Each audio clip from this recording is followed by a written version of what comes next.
Yeah, but your scientists were so preoccupied with whether or not they didn't stop to think if they should. In this video, I'm going to be going about the somewhat impossible task of trying to rank the ethics in Stellaris in a tier list. Now, I know a lot of you right out of the gate are going to disagree with me quite fiercely about some of my placements. Certain ethics do hold a special place in many people's hearts, and I suspect that you, just like me, would fight tooth and nail for your belief that a specific ethic is really good and really fun to play with in Stellaris. But ignoring all that, let's dive in and find out which moral choices are more correct than others.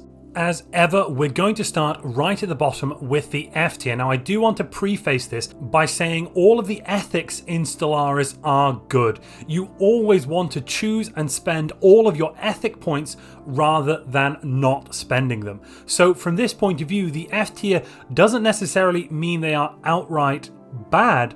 They're just not very good compared to other higher up. Almost all of the ethics, I would say, really fit between S tier and probably A or B tier, though I am trying to spread them out here so we have all the way from F up to our S, okay? I've said that so no one get massively mad at the opening salvo. Right at the bottom here, we have Fanatic Xenophile. Now, what does this do? This gives you plus 20% trade value, plus 2 available envoys. It allows you to use the Land of Opportunity Edict, and then there are some principles your empire will have to abide by. First off, you will get increased opinion with alien empires. That means it will be easier to make trade deals with the AI. Following that, you cannot use the No Refugees Species Rights policy, you cannot displace aliens, which basically means you have no purging opportunities whatsoever, and you cannot use the aggressive first contact stance. The reason this is down here in the F tier is simply the bonuses. That plus 20% trade value is not going to be very useful unless you are specifically focusing on a trade-based empire. Then it can be quite nice. I completely agree, it can be hard to get bonuses to your trade value output, so 20% from your ethics does help, absolutely. But unless you're focusing on trade, that's completely useless. The extra available envoys are fine if you're wanting to go for a bit of a diplomatic game and kind of focus on the galactic community or do lots of spying. It can be good to take this, but there are other civics, for instance, like Pompous Purists, that can do exactly the same thing without having to force you into the Xenophile ethic. The Land of Opportunity Edict is, to be quite honest, not very useful. It increases the immigration attraction by plus 100%, and you also get a plus 25% pop growth from immigration. Now, in the mid to late game, unless you've got lots and lots of treaties with migration pacts with neighboring empires, you're going to be getting almost no pop growth from immigration if you're managing your worlds correctly. And if you have lots of pop growth from immigration because you've got migration treaties, that means you'll be bringing in pops from other empires, meaning you're going to get a very muddy and difficult to manage array of pops with a variety of traits and different bonuses, and that's really not very useful. And on top of all of that, the way they have now implemented some calculations in the game mean that if you have multiple different species on your planet, you will be getting more lag than other empires. And then when we look at the principles, they are all rather limiting. You cannot enslave any aliens, and slavery can be very useful as a tool when you're performing any conquests in the game, if you're expanding by conquest. And at the moment, expansion by conquest is one of the pretty much only routes you have at your disposal to actually expand your empire when you start getting locked in by neighboring empires. You also cannot prevent other aliens from coming to your empire. You can't have the no refugee species policy, and again that means you might end up with a horrible mix of aliens that you really don't want to have, some with downright awful traits that you don't want in your empire, taking up valuable pop slots while adding empire sprawl. You also can't use aggressive first contact stance, which might be very useful to stop a potential unmet alien from taking that choke point system, because you simply won't be able to attack them. So all in all, Fanatic Xenophile is very limiting. It also costs 2 of your 3 ethic points, so by taking this one, you're very much locked into it and have little to spend elsewhere. I've also placed regular Xenophile in the F tier as well. This is almost identical in terms of the policies. Well, it is identical in terms of the policies. And when we look at the trade value and available envoy bonuses, that's just plus 10% and plus 1 respectively. So basically, it's not quite as bad as Fnatic because you're only having to spend 1 point on this, but it can lock you into some playstyles that are quite limiting. Much like Xenophile, Fnatic Pacifist can lock you into some very, very limiting choices. Fnatic Pacifist is going to cost you 2 of your ethic points, and it will give you minus 30% empire size from pops, plus 10% stability, and allow you to use the Peace Festival's Edict. Now, those all sound like very, very good bonuses, and they are. The empire size from pops will get much, much better. That reduction will be much more of a bonus as the game goes on. The plus 10 stability is a straight up 6% extra output from resources. And the Peace Festival's Edict will give you plus 10% happiness on all of your worlds, which will equate to around plus 6% stability or plus 4% to your output from all of your jobs. That is rather nice as well. So you might be confused as to why this ethic is all the way down here in the F tier. And now we come to the price you have to pay. So, principles, you must only use defensive wars policy.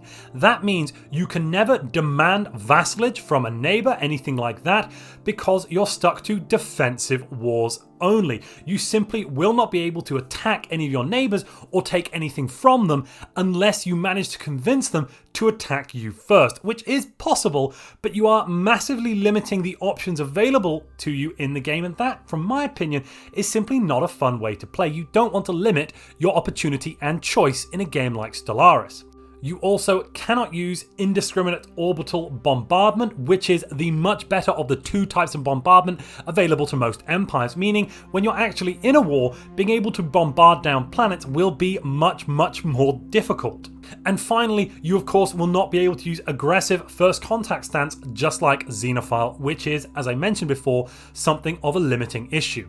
And all of this will cost you 2 ethic points, so you'll only be able to choose 1 non-Fnatic ethic to combine with this, and you have very much locked yourself into kind of almost not being able to play Stellaris for the majority of the game. And if you're enjoying this video, please uncover the moral principles of the like button. We're now in the C tier. This tier almost didn't exist at all. I have only got a single ethic in here, and I'm going to go through the reasons for that in a moment, but I just want to say that this very nearly made it into the B tier. I just did feel I wanted to differentiate a little bit because I felt it was a little different to the other ethics that you're going to see in a moment. Fnatic Egalitarian is going to give you plus 50% faction unity gain and plus 10% specialist output. Now, so far, that specialist output increase does sound very good. There aren't that many ways of getting bonuses to your specialist output when you compare it to your workers and all of the technologies and different ways you have to increase your worker output. It can be much more difficult to increase specialists, so that is definitely very good. The increased unity gain from factions is nice, but nothing amazing. The edict you get your hands on with this one is a little weird as well. Encourage political thought gives a plus 100% ethics shift chance, so it's quite easy, or a lot easier, if you use this edict to move away from egalitarian to some other ethic and then get locked there. Otherwise, it's completely useless, and in a lot of games, I don't actually move my ethics around, so yeah, that's not really very helpful. You're also allowed to use utopian living standards. This can be nice if you can afford it, though the consumer good upkeep can be very, very high. If you pair Fnatic Egalitarian with something like robots and use them as a subservient slave class doing all of your worker jobs, and you only have your pops, your regular pops, your biological pops, working specialist and ruler type jobs, utopian standards can be something you mostly ignore from a worker perspective, because every single pop will have a 1 consumer good upkeep, which is really quite high. The benefits are nice. You get plus 20% happiness, lots of trade value from them, and if they're unemployed, you get some nice research output. So great, that is all right. But overall, most of the time, utopian living standards are not the most powerful living standard in the game, and you're probably not going to want to use it.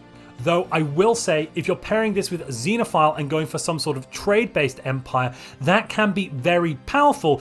It's just such a specific combo that I really do think it does deserve its place lower down in this tier list, because it doesn't have that much versatility with the options you're allowed to play with. And now we come to the reason that it is locked down here in the C tier and I've moved it away from the B tier. You are stuck with using the democratic authority. That means you'll never have access to the special bonuses to output from having a ruler agenda. That can be as much as plus 10% research speed all the way to a minus 10% cost in ship building, which is really, really powerful. Democratic authority is pretty much the weakest of the government authority types you have at your disposal. And that's why I really do feel it does not deserve its place in the B tier, because yes, you might get plus 10% specialist output, but you'll probably lose 10% somewhere else. Now we're at the B tier. Basically, these are all pretty good civics. You can use them, mix them with other civics. They have good merits for taking them, though of course there are higher levels here. I think there are more powerful ethics that are going to give you more versatility and more fun to play with. Fanatic Spiritualist gives you plus 20% monthly unity, minus 20% edict cost, and minus 20% edict upkeep.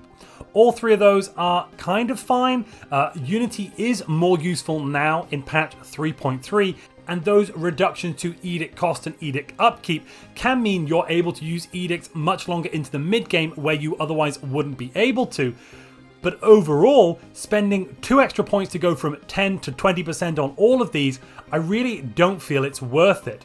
Veneration of Saints is quite a nice edict that will give you plus 20% priest unity output, which can be very, very useful, especially at the start of the game. You'll probably have enough edict capacity to fire this off absolutely free and just get extra unity right from the get-go. So from any sort of unity rush perspective, that is quite nice.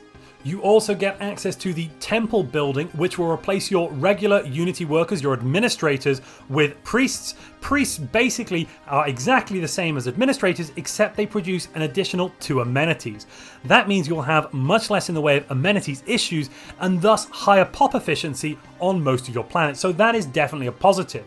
On the other hand, you cannot use the full AI rights policy, and on top of that, because you're going to have lots of ethic attraction towards spiritualists in your empire, you will have many pops that follow the spiritualist faction, and that means if you use any robots, if you start building robots, they're going to be very upset, they're going to lose happiness, lower your stability, and have a lower faction output from Unity. So that basically means you're pretty much locked out of using robots and locked out of going down the synthetic ascension, unless you want to have all sorts of other negative modifiers to your pops and to your empire. Which means from an ascension perspective, spiritualist pretty much locks you into either psionic ascension or biological ascension, both of which are not as powerful by the end game as synthetic ascension.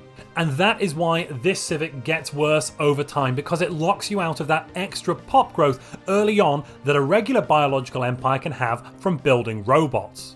Militarist gives you minus 10% claim influence cost, plus 10% ship fire rate, and it allows you to use the no retreat war doctrine. The Fanatic version basically does the same but doubles up all of these bonuses. Now early on in the game, this is rather useful. Extra ship fire rate is good.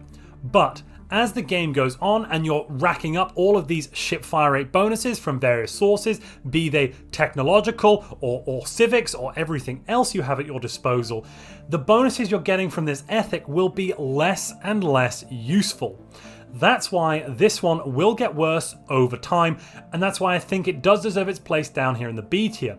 Early in the game it can be rather powerful, but it cannot maintain that power curve. I do also want to mention there are a couple of great civics like Citizen Service and Distinguished Admiralty which are locked behind Militarist, and that's why they're firmly here in the B tier, possibly even near the top of the B tier, however no higher. Fanatic Authoritarian gives you plus 1 monthly influence, plus 10% worker output, and those two are alright, but not fantastic. Monthly influence by the mid to late game, unless you're trying to spam habitats like you can't believe, isn't really that useful. You'll probably find you're consistently at your cap and unable to use it.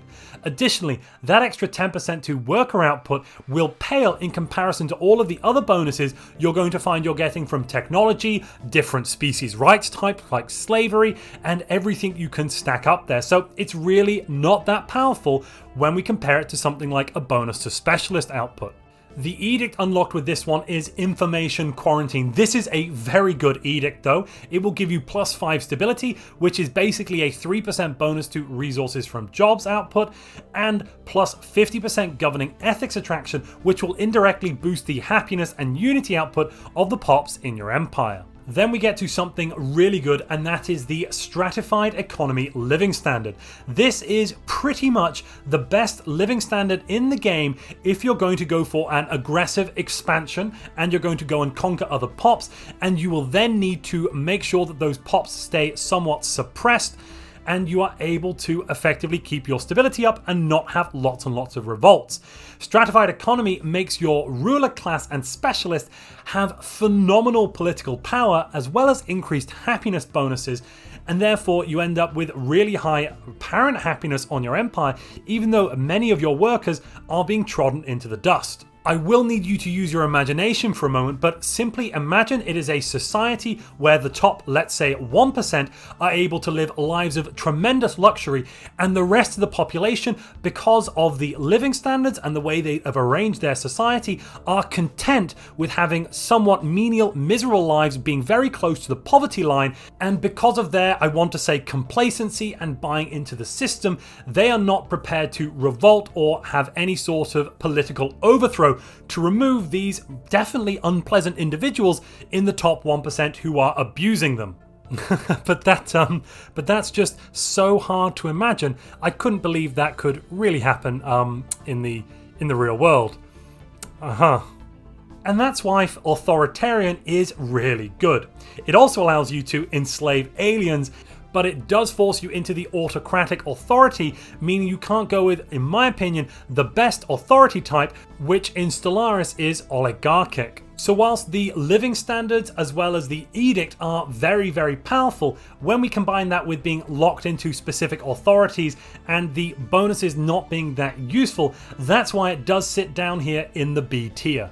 Pacifist is here in the B tier. Now that might be something of a surprise to you given that I put Fanatic Pacifist all the way down in the F tier, but Pacifist is quite a bit different. You get half of the bonuses you were getting with Fanatic Pacifist, so only -15% empire size from pops, +5 stability, but you still get access to that fantastic Peace Festivals edict, and then the policies are nowhere near as restrictive. You are only unable to use unrestricted wars, meaning you can still go on wars of aggression with the liberation casus belli, and you can make sure to vassalize or tribute treat your neighbors.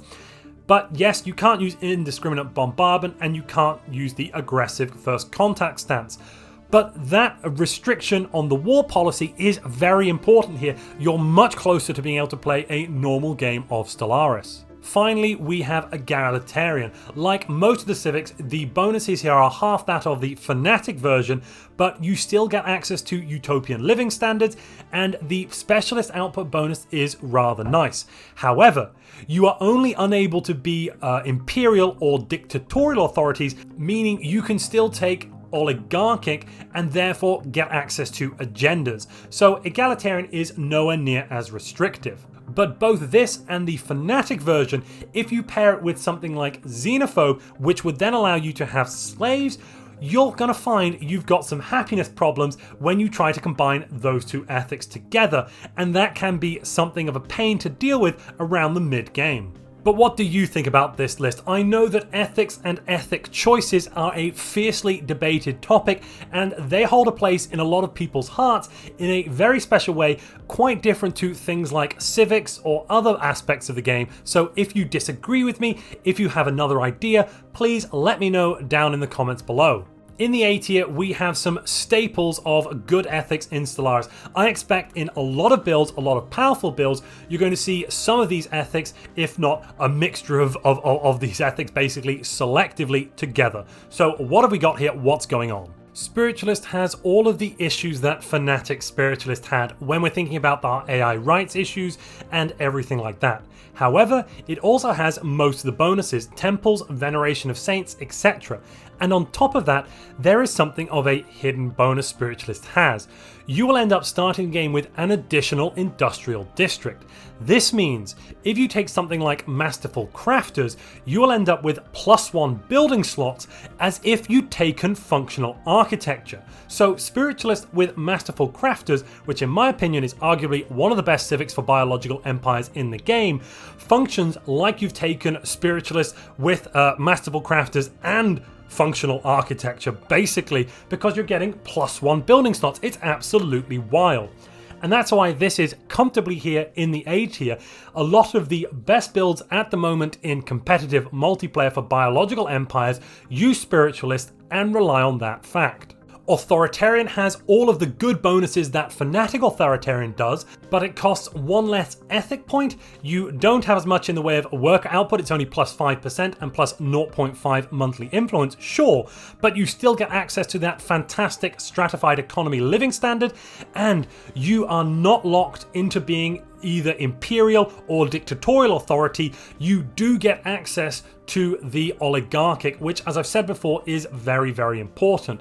That's why this definitely deserves its place up here in the A tier. Materialist is, of course, one of the most powerful civics in Stellaris, which is a 4X space game, and as we all know, technology in 4X space games is very important. Materialist gives you a +5% research speed bonus.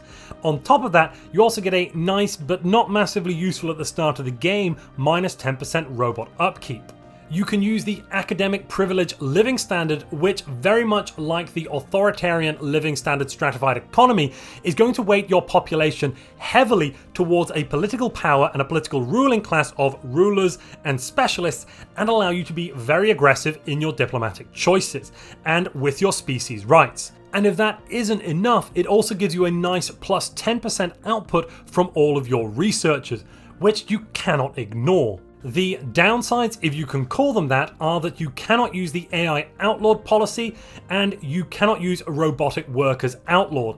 That basically means, oh no, you can make robots if you want to, though you're not forced to do so. You could simply, though I wouldn't recommend this, go down something like the biological route, or if you're very, very lucky, you might even be able to make psionic work if you can get the right researcher with the right trait. But why would you do that when you have access and bonuses to getting research options that will give you robots and therefore completing a synthetic ascension?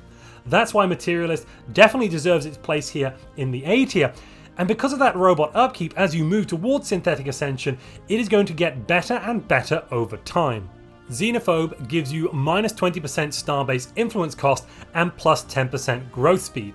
You can also use the Fear Campaign Edict, which basically gives you a nice +10% monthly unity output, so that's alright. So far, so good. Reducing your starbase influence cost is going to be very useful at the beginning of the game for a fast and rapid expansion, and increasing your pop growth speed is always useful because having more of your primary species pops is always a positive thing. When we look at the principles, you're allowed to do more things than certain other empires. You can purge and displace aliens, you can enslave aliens. Both of those are very useful in different ways if you need to use them.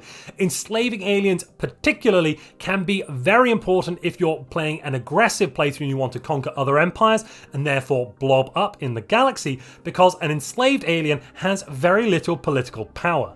You cannot give aliens full citizenship, and that means they can't be leaders in your empire, but is that really that much of a problem? Unless you're playing some sort of roleplay playthrough where you want to play as an empire like the United Federation of Planets, it's not really a downside.